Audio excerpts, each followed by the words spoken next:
Christmas से पहले दिन का शाम था और कल्पित बौने सारे क्रिसमस के तोहफे बांधने में व्यस्त थे। सारे अपने अपने तोहफे बांध रहे थे, सारे।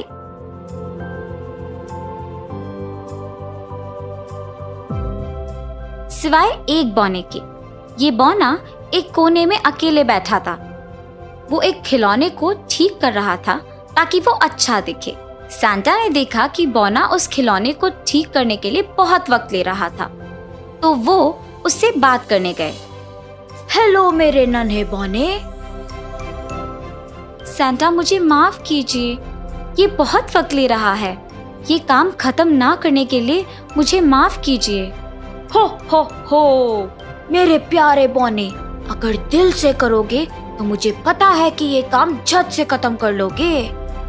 मैं अपने दिल से ही प्रयत्न कर रहा हूँ, पर फिर भी इसे ठीक नहीं कर पा रहा हूँ। अगर तुम अपने काम में विश्वास रखोगे तो अद्भुत चीजें कर सकते हो। सांता की बातें सुनकर बौने ने खिलौने को ठीक कर दिया और सांता को दे दिया। सांता ने खिलौने को देखा और उन्होंने खुशी में हो कहा था। उन्होंने तोहफा लिया और अपने बेपहियों की गाड़ी में निकल गए।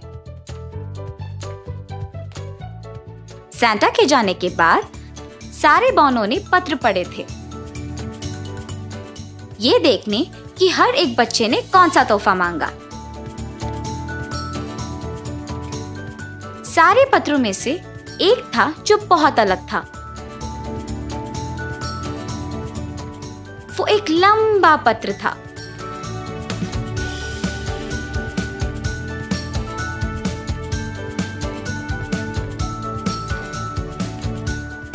बौने ने वो पत्र कमरे के बीच लाके पढ़ना शुरू किया। प्रिय सांता, मेरा नाम जॉन है। मैं एक 65 साल का दर्जी हूँ। हर साल क्रिसमस के दिन मैं अपनी पत्नी बेला को एक केला कैरमल का केक देता हूँ।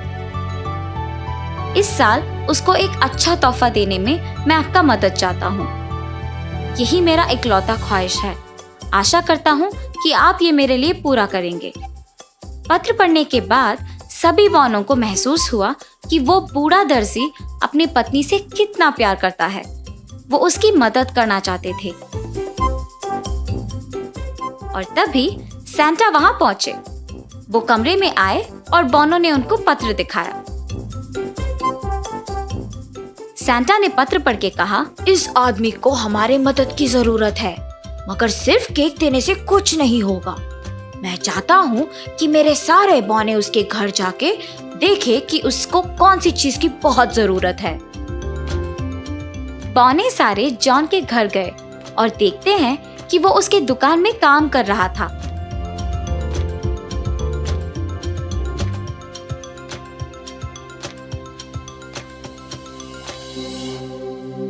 वो हद से ज्यादा कृषि कर रहा था।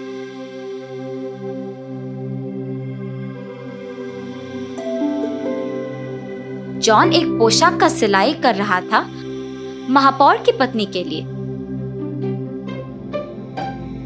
सिलाई करते वक्त कपड़ा खत्म हो जाने के कारण उसके पास पोशाक को पूरा करने के लिए कुछ नहीं था। हाय भगवान, अब मैं इस पोशाक को कपड़े के बिना कैसे पूरा करूंगा? मेरे पास नए कपड़ा खरीदने के लिए भी पैसे नहीं हैं। अब मैं बेला को क्रिसमस के दिन तोहफा कैसे दूंगा? जॉन बहुत दुखी था और उसे पता नहीं चल रहा था कि वो क्या करे। ऐसे ही दुख में वो सोने चला गया।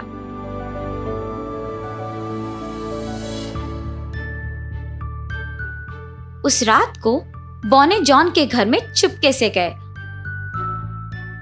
और जल्दी से पोशाक को सिलाना शुरू कर दिए। पोशाक निश्चित रूप से खूबसूरत दिखने वाला था।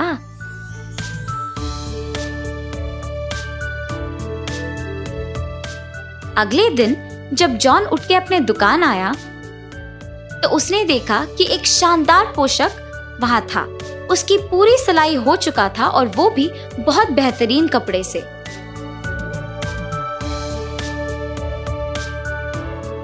महापौर पोशाक को लेने आए और जब उसने पोशाक को देखा तो आश्चर्यचकित रह गए।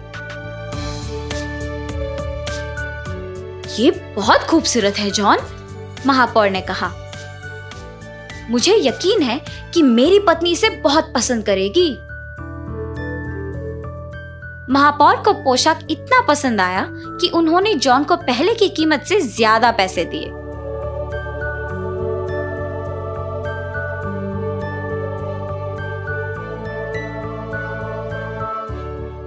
ये खूबसूरत पोशाक देख शहर में सभी जॉन के दुकान में अपने कपड़े सिलवाना चाहते थे। सभी आके जॉन के दुकान के बाहर लाइन में खड़े हो गए थे। इतने सारे लोग थे कि जॉन को और लोग की जरूरत पड़ गई थी काम करने के लिए। एक पोशाक की वजह से जॉन का व्यापार निखरा।